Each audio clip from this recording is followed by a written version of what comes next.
All right, welcome to another episode of the Rescue Swimmer Mindset Podcast. I'm your host, Cody Wright, and today I am joined with Brett Medford, who is a U.S. Navy rescue swimmer. What's going on, Brett? What's up? Thanks for having me.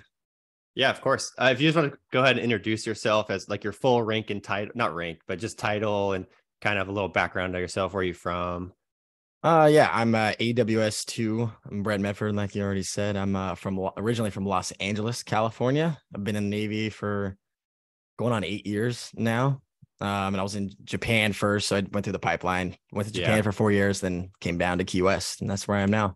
Nice. Yeah, you're pretty much on like a similar track to me. I've been in like right around 8 years too now. Okay. I had a little gap, like a 4-year gap, but total of 8 years in service. Okay, sweet. Did you decide to get out and then come back in, or? Yeah, I got out and went to school, and then I got back in, but doing the same job. So just a useless degree at this point. Fair. Yeah. All right. So yeah, the big question, I guess, everyone's always, there's like a whole Reddit page, for rescue swimmers, but it's all the same. There's Navy and Coast Guard, but it's just a rescue swimmer Reddit page. So why'd you pick the Navy over any job specifically? I don't know if you wanted to be a rescue swimmer, join the Navy, or. Originally, I had a buddy that joined, and he went just the regular Navy. He was an ET, so electrician, electronics technician. Right. So he went there. I always was, as a kid, wanted to join the military, and at the time, I wanted to do kind of something with any type of special program, whether it was like Navy SEALs or whatever it was. But at the time, I was 18. All I wanted to do was I need to get out of this town and move on with my life. So I decided, you know what, maybe I'll start here and then see where it takes me. And, I guess it stuck with me for the next 7 years after that. So nice. Yeah. Kind of crazy how it worked out. Because I didn't really have a swimming background until my senior year of high school. So I played sports. I played all like football, basketball, and baseball. My senior year, I got cut from my baseball team. Then I was like, you know what, I got to do something. So I went to swimming. I ended up not quitting the swim team because it was, rough. And then it happened to help me out for the job that I got and tested out. So kind of everything works out for a reason. Yeah. Yeah. I always feel like, especially in Los Angeles, if you're going to high school there, did you have a water polo team or anything? Yeah. So our water polo team was pretty good. I obviously wasn't on it. They were known for going pretty far. But yeah. That's like the big training thing is, people like, as far as I'm sure it's the same with the Navy, but the Coast Guard is like, as far as rescue swimmers go, there's huge, like diverse background of people, like people who didn't swim at all growing up and just learned while they were in the Coast Guard. And there's people who like swam D1, but I always find the best, most capable candidates who have like the highest likelihood of getting through were usually like water polo players or like surfers. Most of us are guys, but I know they were either community college, somewhat professional swimming, or not professional, but college swimmers were really fast and they just crush it with everything they do. So yeah, I agree with you. Yeah. So let's talk, I guess, Navy, because our listeners are pretty familiar with the Coast Guard pipeline for rescue swimmer school. So let's talk Navy rescue swimmer pipeline, because I know it's a lot more intricate than ours, because you do a few other jobs. Absolutely. So it's changed from when I went in about 6 years ago. So it's a little different now, like the order that it goes in. The order for myself, it was just 2 schools that were switched around, which I'll just explain. So you go to boot camp, right? And so this is currently right now, you go to boot camp for about 8 to 9 weeks. There is no more dive motivation that they have there at the moment. I guess some sort of contract thing got messed up, but What's dive motivation? So when you're going through boot camp, I went through a thing called an 800 division, where all the special program candidates were together in one.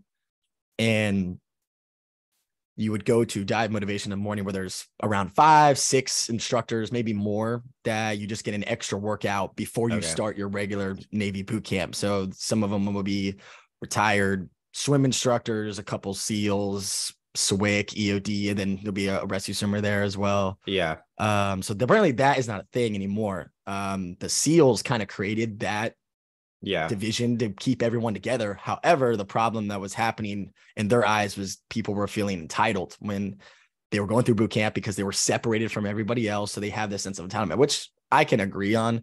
I did feel that a little bit, like, oh, I'm not part of the regular Navy. I'm above. So they got rid of that now. Now everyone's in a regular division, and those individual candidates will wake up early in the morning and go to the dive motivation.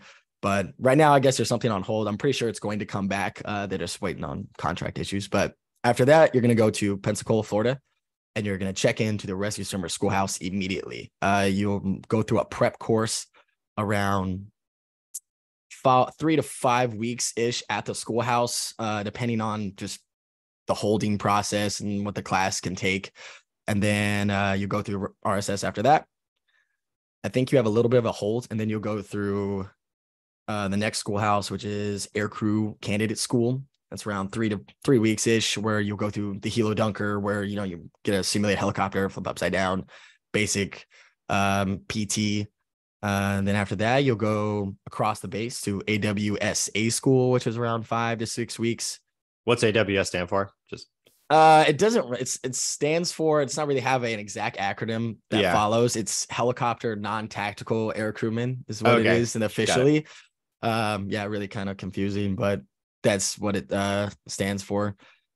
After the AWSA school, that's so you get your rate out of Rescue Swimmer School, because there's 2 rates, but I will only speak on my rate of the AWS because the AWRs have a completely different pipeline and mission and stuff, but we can talk about. So yeah, AWS and AWR, you go through our Rescue Swimmer School, and then you split after that, basically. Okay. Yep. We'll go through Aircrew Candidate School as well, because it's the same. All the air crewmen in the Navy go through that school, so we'll have fixed wing air crewmen go through. We kind of all lump together because we all hold the AW like a rating. And then we'll split up into our platforms after that. So it kind of lumps us all together. And when you go through Aircrew School, are you getting your qualification on your designated helicopter, or do you do that when you get to your unit? No, you get that through your unit. The Helo Dunker is the same for all crewmen and pilots. There is no really different from fixed wing. The only thing for fixed wing guys, if they're parachute, they'll do a parachute drag through the water and stuff like that. And then they won't have oxygen, and then the helicopters will have oxygen. That's the only difference. Yeah, so it's very basic. Just got it. Then after AWSA school, that's, as I said, 5 weeks, you'll go through your respective fleet replacement squadron, either in Norfolk, Virginia, or San Diego. And then after that, you'll go qualify and pick whatever squadron you get handed to you. I was told kind of go to my squadron. My class of 4, we had a choice. We got it given the orders, and I remember to this, it was 1 for Virginia, 2 for Guam, 1 for Japan. And it went kind of in I think GPA order or whatever. And I was just last of the draw. So I got sent to Japan. Nice. So. I guess I feel like, Guam or Japan would be like, I mean, equally far, but I actually think I would like Japan better. It depends on what you're into, really. I had no idea what to expect when I went to Japan. I heard, Japan would be a great time. But for me, man, I was only such in a small world in my small life in Los Angeles. So the Navy was the big first step of traveling really out of the United States, getting used to that. Then I went to San Diego, which is a little bit more close to home. Then going to Japan was the big, holy crap, wait, here's this large world that I have to suddenly just take on and, go from there. And then, so the big filter in that whole pipeline is going to be at Rescue Swimmer School, right? I'm just assuming. Yeah, and that would be the big test. I would say the fleet replacement squadron too, because there's just a lot of information given to you, because it's not so centric around the rescue swimmer. So when you go through Rescue Swimmer School, obviously that's the big hump. That's what everyone talks about. Right. But the follow-on schools have their knowledge incorporated into it. So for the FRS, you have to learn the whole aircraft, right, on a very, I would say, decent amount of knowledge level. Compared to the senior guys, obviously not, but that was, it's like a basic. Is that where you're getting your base, like your qualification on the aircraft, or do you still wait till you get to Japan? You're doing it there. You're doing it there. Okay. So you do all your initial training flights. Hey, welcome just to be a crewman in the aircraft, learn basic flight maneuvers, learn how to hoist a little bit. Okay. Things like that. Still a lot of knowledge incorporated with it though. Yeah. How long is that one? I didn't know you guys had that. How long is that school? I think almost a full year for me when I went through, and it depends on the flights that get canceled and stuff. If you fail along the way or whatever. That's pretty sweet. Yeah, we have in the Coast Guard, we're way smaller, obviously. So are, you go through rescue swimmer school and then you basically go to a unit and you do all that training at your local unit. Really? So the unit Okay. has a whole training program set up for individuals. So we'll have rescue swimmers and flight mechanics. They'll graduate from their respective A schools and they'll come to the unit and then they go through like a training pipeline that the unit Wow. has set up. Yeah. So it's pretty taxing on the units, I would say. And it's pretty sweet. I think we're just too small to be able to set up something like that for the whole Coast Guard, but it's definitely a cool idea. I feel like it makes sense for you guys because you're not going to be deploying almost immediately. I knew guys who would graduate from the FRS. They would go to their next command and then 3 weeks, 4 weeks later deployed, or they're meeting that command on the ship. So, oh yeah. And that's kind of the thing that we're trying to fix at the moment is to get guys, once they arrive on the fleet, they are fully qualified and they're actually usable on a deployable level besides the rescue swimmer, which we can talk about later as well. Yeah. I guess so. Yeah, the big draw is the rescue swimmer. It was that the draw for you too, or did you kind of know going in that you're going to be doing all these aircrew duties and everything? Like, no, big draw was the rescue swimmer, and that's all that was talked about. Like in the past, that's all people say. That's all they know, and the advertisement just wasn't, oh, you're also going to do all of this stuff. So it's kind of a big shock once you get there. You're like, oh crap, I have to learn all this stuff too. Okay. Yeah. Adjust from there. Yeah. Did you find it like pretty, like, is that stuff, do you like I guess now? Cause I feel like a lot of it, we only are rescue swimmers. So we have a very narrow skill set, which it's like I would say like it's like a sharp skill set, but we don't have any like hoisting capabilities or anything. We have other people doing that. So yeah, it's a lot. If you actually really want to be knowledgeable on every single mission that we're supposed to be good at, it can be kind of overwhelming a little bit, at least for when I initially joined. It was also I was a young kid, at least 20 years old, trying to take on everything. Like, holy crap, I have to learn all this stuff. I actually liked it. They call it the tactics side of the house. Yeah. Because it incorporates the rescue swimmer in a more kind of advanced way that's a little bit different than you guys. So it's, I'll give you the kind of 5 mission sets that as the HSC community, that's what our squadrons are called, helicopter sea combat squadrons, are responsible for. So the first one, I'll just kind of go in like least importance to what I think is most important, is anti-mine countermeasures. So AMCM. That's only a few squadrons do that. Just like all communities of at least the Navy, you have certain missions that just only a few squadrons do that. So that's one of them. The next one after that is limited ASUW. So anti-surface warfare. So be able to attack smaller vessels, defend ships in a tight strait, like going through the straits or anything like that. So that's number 2. The third one is Special Operations Forces Maritime Support. So anything that those guys want to do over water, whether it's fast roping them onto vessels, taking down vessels like HVBSS, so helicopter visit, board search and seizure, things like that. The fourth one is maritime personnel recovery, and that is a very broad spectrum. So the real big difference between you guys and us, you guys call it search and rescue. It's really a civilian mission set. Us, it's the personnel recovery. The DoD operates off of personnel recovery. That's what they entitle and call everything. Right. So we fall under that. And that could be anything from aviators punching out, which usually is our specialty, but we also can recover either medical evacuations for Special Operations Forces, guys who fall overboard, mishap crashes, ship crashes that's happened in the past few years. So things like that. That is anything in the maritime at sea and be able to respond to that at any time. And then the fifth one, crap's escaping my mind at the moment. Too many missions. Yeah. Oh, sorry. Combat logistics, which is, exactly what it is, taking personnel or cargo from one ship to another, which is really the basic. So those 5 things are what we're supposed to be good at. Okay. And it can be a lot. So we're not really a specialty like you guys. So we have to be able to adapt, and it makes 100% sense because the Navy doesn't have this thing called real estate on ships. Yeah. The Navy is always going to operate off of one person to be able to do 4 or 5 different jobs. And that's always going to be that way. A lot of guys in our community would like to see us go towards the specialty. Honestly, I would too, but looking at it from a top down aspect, it makes 100% sense the Navy has been like that for the longest time, and it's not going to change. It's not like we're going to be building huge aircraft carriers. Well, we're getting bigger slowly, but that are 3,000 feet long and have all this real estate compared to if you operate on land. But right. Yeah, that makes total sense when you just describe it like that. I guess, yeah. Is there, so when you're in Japan, were you off of a carrier? Yep. I was off the USS Ronald Reagan. And that was, I would say, it was a high work tempo because the carrier goes out all the time. Yeah. The cycles of when it goes out, it's always changes from year to year, but I deployed 4 times when I was out there, 3 on the carrier plus 1 on a Admiral's flagship.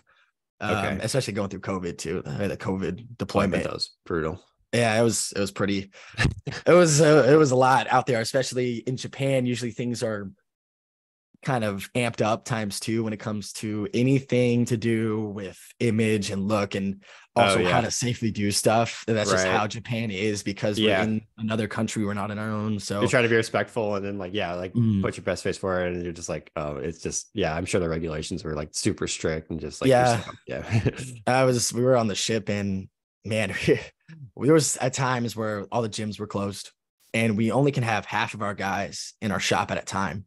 So the other half would just wander around the ship or go back to their berthing. And, I can't lay in my bed or rack for, 8+ hours a day after I already slept. So we would just walk around the ship and people would yell at us, like, what are you guys doing? We're like, well, we can't be in our shops. We can't go to the gym. We can't go to lounges. What do you want from us? So we had to adjust that. That was a good adjustment, but over time it got better. Yeah, I totally missed the whole COVID thing. I got out in 2017. I didn't get back in until 2021. So I just missed all of it. So thank God. I'm pretty fortunate. Yeah. And then as far as, so you're on a carrier, is there, I know everyone, I mean, in our rate too, like we're always wanting to like get more training and like more hands-on, more specialized. Is there opportunities for you guys? Like, is there like land-based units where you can broaden your skill set in search and rescue, or is that kind of not a part of your job at all? When you're on the carrier, doing any type of training like that is going to be very difficult to do, because I don't have to request. It's not a request to my commanding officer, right? It's not just him. I have to ask because it's the ship's admiral. And usually on a carrier, you have a 1-star that is there. And usually the idea of putting people in the water in the middle of the ocean near his carrier is kind of a touchy subject, and you have to persuade him and brief him of why you want to do it and if he's comfortable with that. And that can be very difficult to do, but if you say the right things, I've done it. It doesn't happen that often, but when we do get the chance, he gives us the green light, and everything just happens to line up where the jets aren't flying. We don't have any logistics responsibilities that day, so we can go out and jump 4 or 5, maybe 6 dudes in 2 aircrafts. So yeah. I was thinking more like can you get stationed, maybe like you do a tour on a carrier, can you get stationed somewhere in a land-based unit to where you're doing like different type of search and rescue? Is that a thing? I know there's like certain units in the Navy that do search and rescue for civilian side. There's like I think it's Lemoore. So those are 2 different commands. Same like in Key West. So I'm in Japan. That is a fleet seagoing squadron. Yeah, preparing for wartime scenarios, how to support the fleet around you, which search and rescue is absolutely a part of that. And I've got to practice some pretty cool ways how the Navy conducts search and rescue to try to recover their aviators. I did a exercise off of the coast of Japan, northern towards Morsawa, and the Air Force kind of set up this big exercise for us.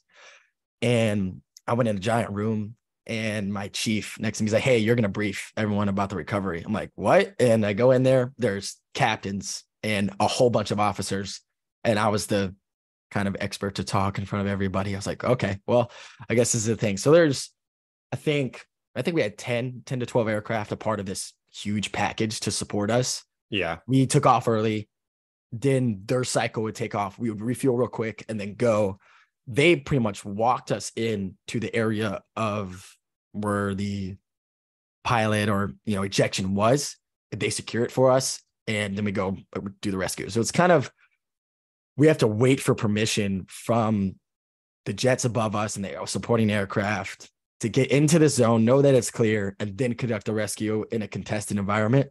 So in order to do stuff like that, the Navy has a lot of moving parts and support when it comes to recovering their aviators. And that was probably the coolest thing I've seen as a joint working as an entire air wing. That was really cool to see. Yeah, it's pretty sweet. And the command, you're in Key West now. So like, Mm-hmm. what's your primary job now?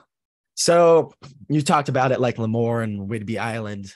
They have shore duty. And they have station SARs around the United States that supports ranges. So Whidbey Island has one, Lemoore, China Lake, Fallon, Nevada, Paxton River, and then us. So our job down here is to support civilian operations. It's not our main thing.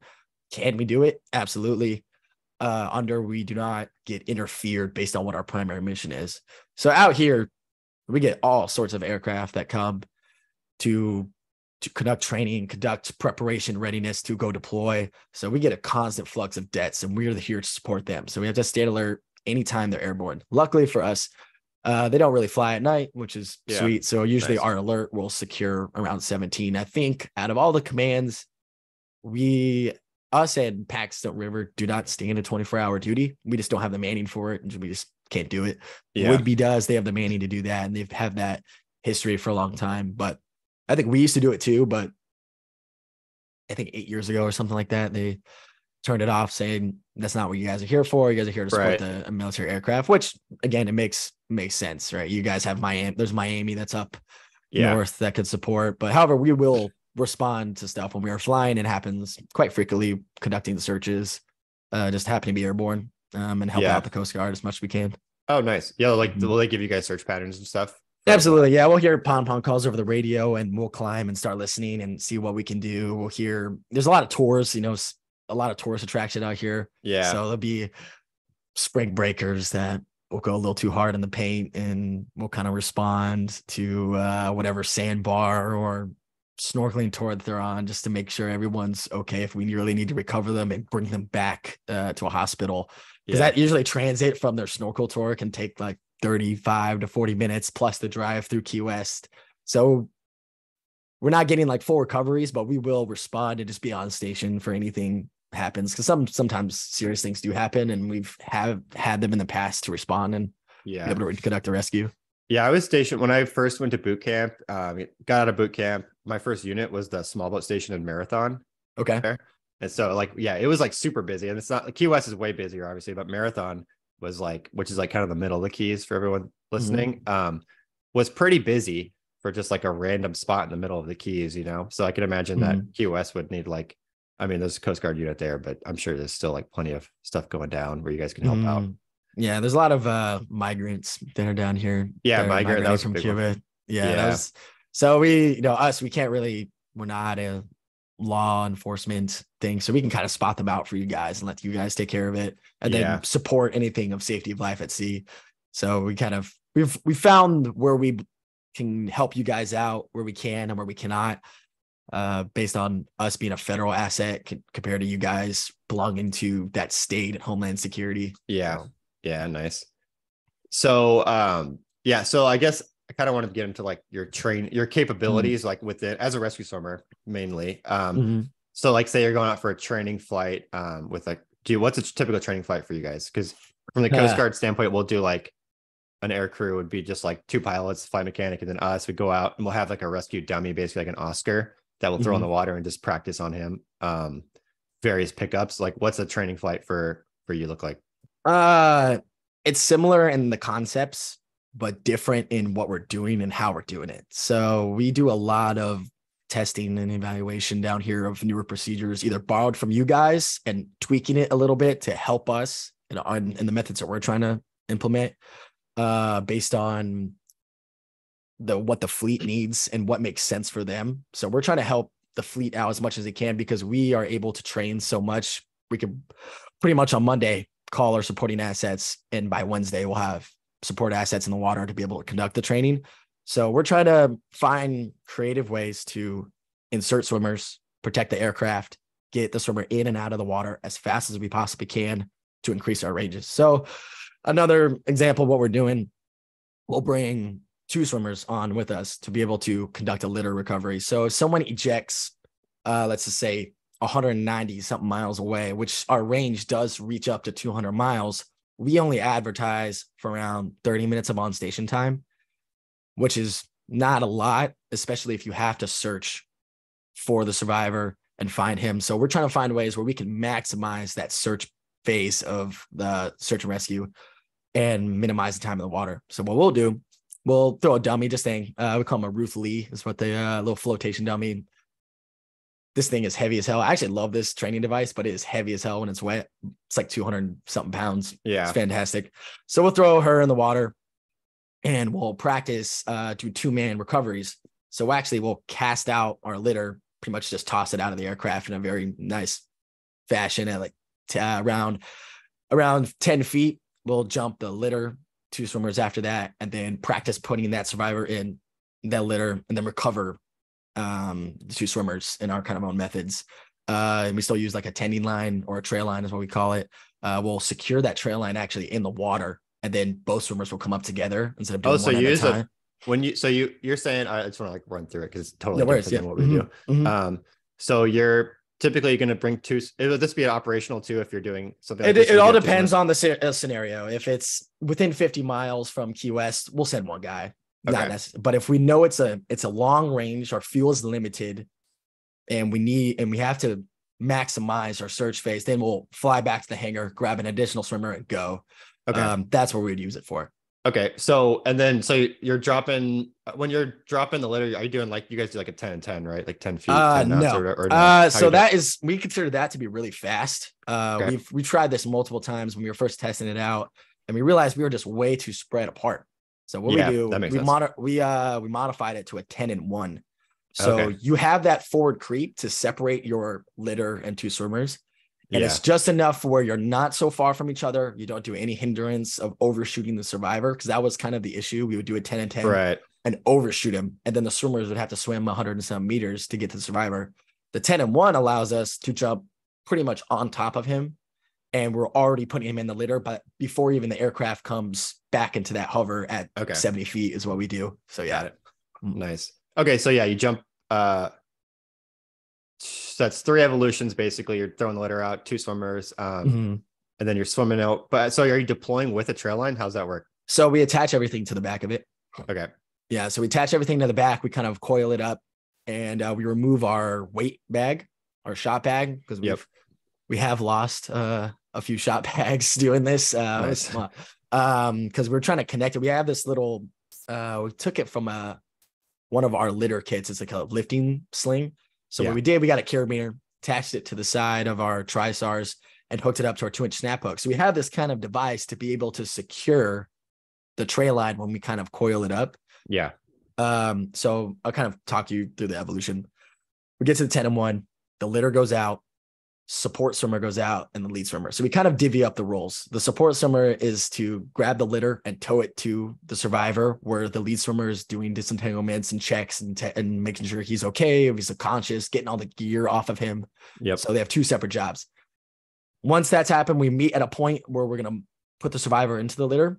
He will assist me if I'm the lead swimmer, putting the straps around him, securing him in, using the chest pad, everything. And then after that, call for the helo. While that's happening, he is actually deploying the tray line. So he'll open up the tray line bag, pull it out, have hands on it. I'm doing the last safety checks, hooking up the litter, and I will then help him tend the tray line. So I'll kind of take control of it, and I'll go up to the cabin. Then the crew chief up top will secure the litter.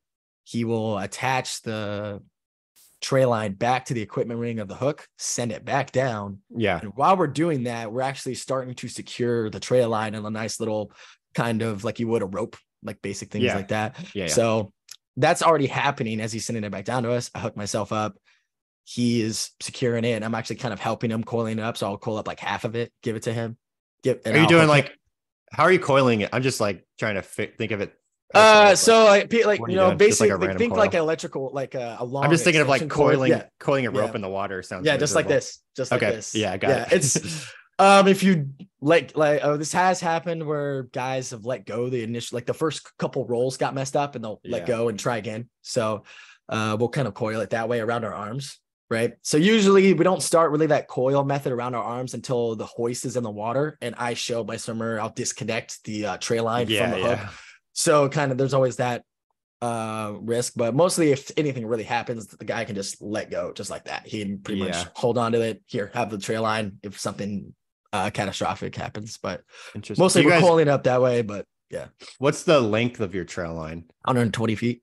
Okay. I was even thinking maybe you could have a shorter trail line for something like this because you're not going to be doing 120 feet. We can't cut or alter our trail line, unfortunately. Unfortunately, and I don't know if they make 60-foot trail lines. So how we kind of mitigated it, because it is shallow around here. Sometimes it's 80 feet deep. So the trail line will kind of bunch up on the surface. But that's how we kind of mitigated it, is we're just removing the shot bag so it doesn't take it somewhere we don't want to. We actually have control of the whole thing. And the trail line floats too. So most of the time we're in the hover, it doesn't really do anything. It's just like the orange Polypro, right? Yeah, it's yellow one. Same. Yellow. Okay. Yeah. Same idea, right? Yeah. I'm just Okay. And then what? So you do your litter. You get them out of the parachute, get them in the litter. You're hooking the trail. Where do you hook the trail line up to for you guys? Once we have a V strap in the back of our litter. So we put it on the survivor's right side.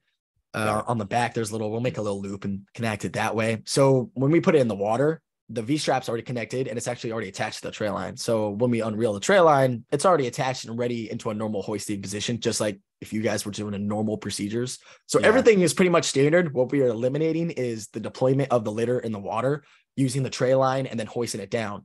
We actually did multiple evolutions testing that out. We were wasting around 3 to 4 minutes doing that okay, I got to put the trail line in the water, pull this thing down, disconnect, swim the litter over to the survivor. We were wasting a lot of time, and okay, how can we do this better? So kind of just sat around the shop, put it all together. We're like, okay, this should work. Tried it out and we were able to do it. And the first time was like 9 minutes. The next time after that was 8. And then the fastest so far with 2 guys safely is 7 minutes and 30 seconds. Able to do that.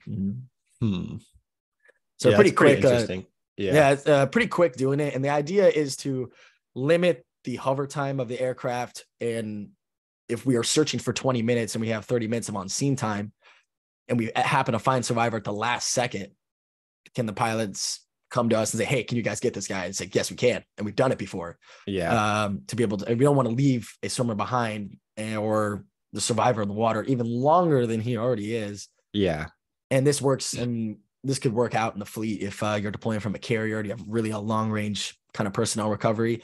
And let's say maybe your fuel's not the issue, but it's your supporting aircraft that have a limited on station time and what we're willing to accept of air cover or something like that. So this kind of goes into big picture stuff too. Way above your level or like our level. But we're thinking at that level, to prepare for all of these scenarios that we possibly can think of.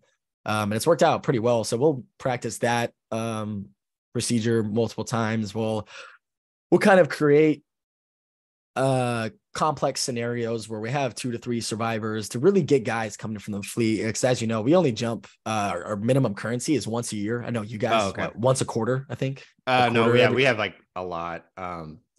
We do it biannual, we do it every half year. So 180 days or biannually. It's 4 free falls, 4 like sling deployments, 4 there's a couple others, but it's a lot more. Because we have all these mission sets, it makes sense why it's like that. So when we get guys from the fleet, this is their time down here because we only have to worry about one of the 5 mission sets that we do. So we really practice and get them experienced as close as we possibly can for everything they can possibly think of, because they've been so disconnected. Usually the rescue that they're preparing for out in the fleet is, a guy falls overboard of a ship and he's only one person, or an ejection. We're not thinking, hey, you possibly can have a mass casualty or multiple survivors in the water. So we'll try to simulate and give them that as real as possible. Think of like a real multi-person scenario in the middle of the ocean using the aircraft. That's cool. And then for the litter recovery of down aviator or something, could you do the trail line, that whole procedure you just described? Could you do that with one swimmer? Would you be authorized to use a trail line and everything? The only thing is the trail line would just have to be recovered. And then you would just hoist down. So the idea was also to eliminate the amount of precision hoist our crew chiefs would have to do. Yeah. Same thing with, our crew chiefs. Again, I'm a crew chief too. In the fleet, it has changed recently of how often guys would hoist. So their proficiency kind of wasn't 100% there. Here now it is, because now we are actually allowed to live hoist above 10 feet now. So we actually had a rule where 10 feet was how high you could be actually like hoisting a live person. Oh, wow. Without a belay line requirement. Yeah. That is no longer a thing. We're actually allowed to live hoist. And down here, I think we're the first ones to start doing it. I think once that approval came out, we're going to our officer in charge saying, "Hey, sir, can we do this?" He's like, and he had told me and our crews to be like, "Okay, just give me a couple days. Let's come up with some safety things, whatever." Yeah. So we came up with a great safety plan of what we can do. We have an entire like island that we own. And we have a pad there, and our rule is we can hoist anywhere around there as long as the area that you're hoisting to, if a person like a failed hoist or something, can be lowered back down and he can walk back to our landing pad to be able to pick him up and then take him back to the airfield. But yeah, really now we hoist all the time. So that proficiency is not really a concern down here anymore. And the fleet is starting to do that too. They're starting to hoist all the time, which is fantastic to see. But yeah, so that was the thing, get rid of the 2 precision hoists. Oh, and then also, could you do like a litter augmented pickup, like a lad poo?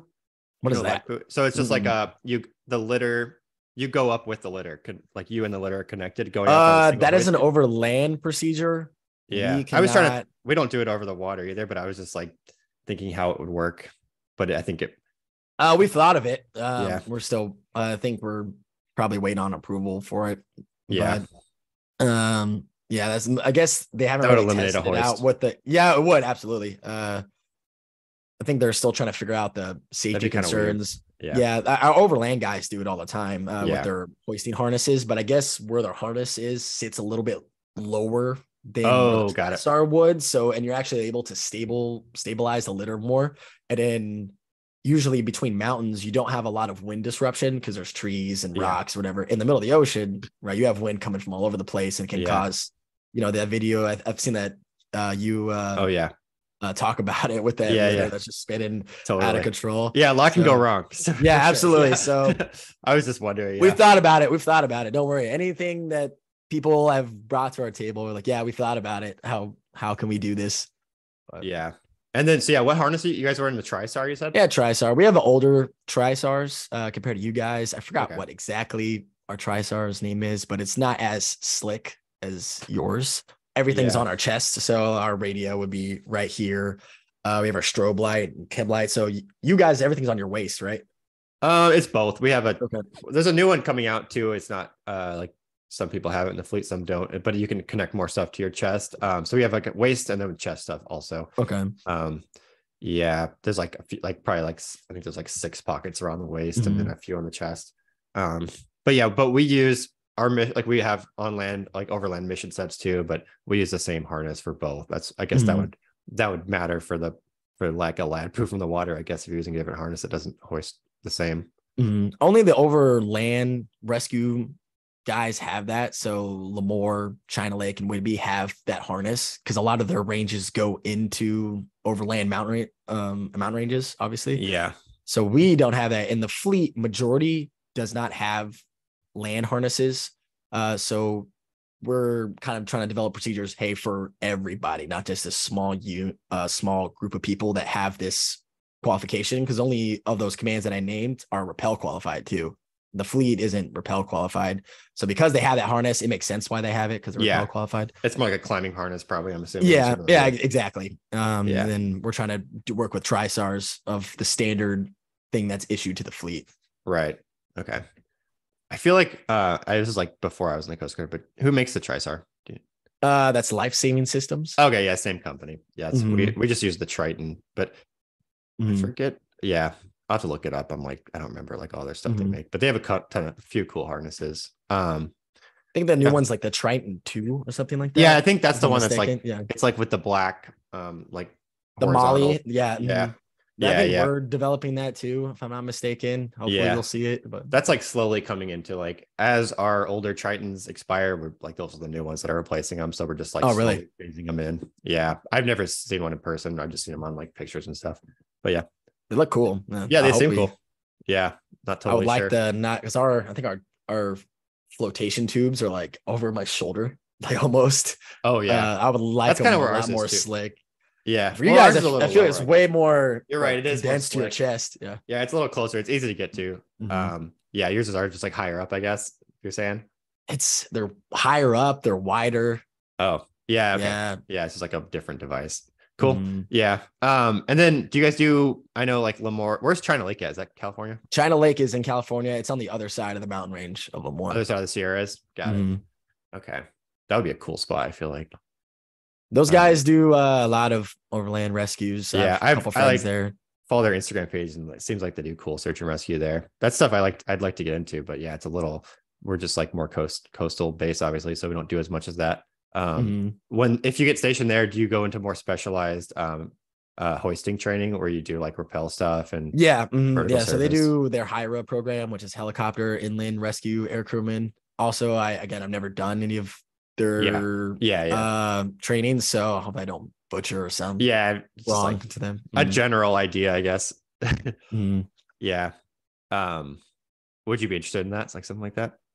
Yeah, it seems really cool. I would have to go through a whole rotation again if I wanted to go there. I would have to go back to the fleet another 3 years. Oh, really? With ship life and then rotate back to shore. Because those are shore commands. Supposed to like relax before we go back out to sea. So they're kind of they're like giving you so you bounce back. I got it. Okay. Okay. I did. Yeah, it's like a different type of like deployment, I guess, because you're so like deployment based versus like Coast Guard, we're just like search and rescues. But you're like at a unit now, but then they want to send you like to a deployment unit after this, kind of like to correct. Your train to the I have to get all my quals back and everything. And with each mission said, there's so many different qualifications that go into it. So being, anti-surface warfare and special operations forces, we're all aerial gunners. Yeah. So we fire guns at the aircraft. I have to get qualified in that. I have to go through all the practice mission sets. Yeah. Okay.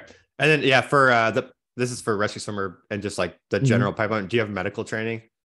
Yes, we do our basic first aid at the moment with medical direction. So what that is the Navy has pretty much doctors that oversee all of our medical care. So here at Key West, we have doctors that give us medical direction, right? We have flight surgeons, we call them. And they allow us to be able to perform things that are above our qualification level. So right now we have SMTs, which are SAR medical technicians. They're now starting to implement where those guys have to be nationally registered paramedic qualified, or at least is that a rate, the SMT? Yeah, that is your corpsman, but you get qualified as a SAR medical technician. Okay. So those guys are able to push a lot more meds, but however, they're only nationally certified as EMTP, but they can push medicine. They have a lot of extra training up to a paramedic level. So that's where the DoD can allow us to be able to perform more based on that medical direction given by our flight surgeons. Gotcha. And that's how we're able to do all that. Okay. However, though, I would like to see our community get EMTB. We're looking right now to viable options to get EMTB implemented into our pipeline, which is that's not the problem. Is the initial pipeline is not the problem. It's getting the 1,000+ guys that are already in the fleet, already doing the job, and cycle them through to get them nationally certified. So it'll be a huge challenge. Does the Navy have a EMT school in-house? They do. So our SAR MedTechs in Pensacola, they have a course to be able to teach all those guys in their flight. I think it's called Flight Med School is what it is. It's in Pensacola, and they go through all the classroom training, and then they take the national registry after their schooling. Okay. Yeah, that's interesting. Yeah, it's cool that they can like, I guess the SMTs, how they can go under their like flight surgeon protocol to actually push med and stuff. That's interesting. Yeah, but that's must be just like a DoD thing. Yeah, because it's like from our end, that would be like such a like insane process to be able to do that. Yeah.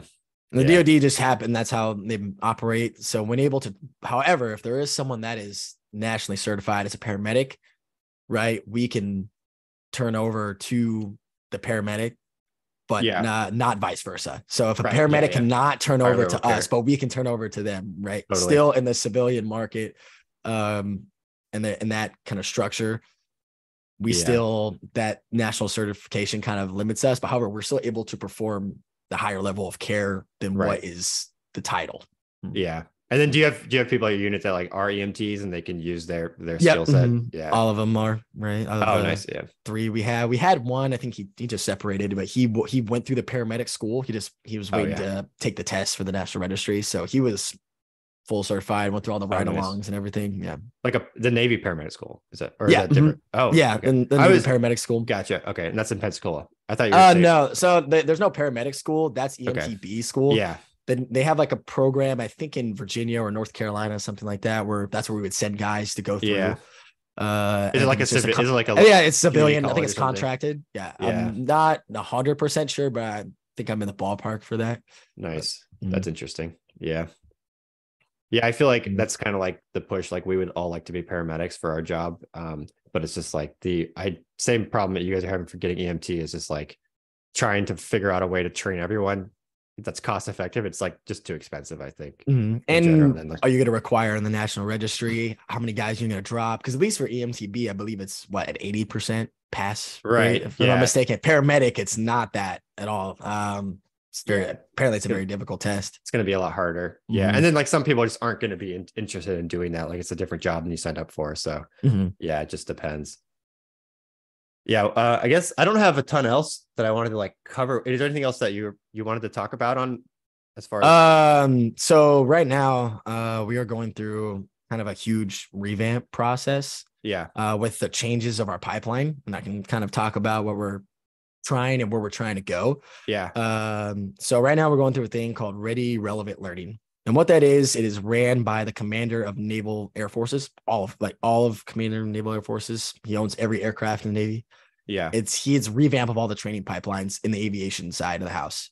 It is now our turn to go through that. So now we are recreating everything so it matches what our requirements are. So we're getting rid of all the old stuff that we're learning that isn't applicable anymore, adding new stuff, adding new requirements, and kind of changing it for the better. It hasn't happened, I believe, in 20 years. And there's a small team throughout my entire rate. I'm currently working with 3 master chiefs, a couple senior chiefs, a chief, and then myself. I'm the only E5 in the Navy that is a part of this small team to create the changes.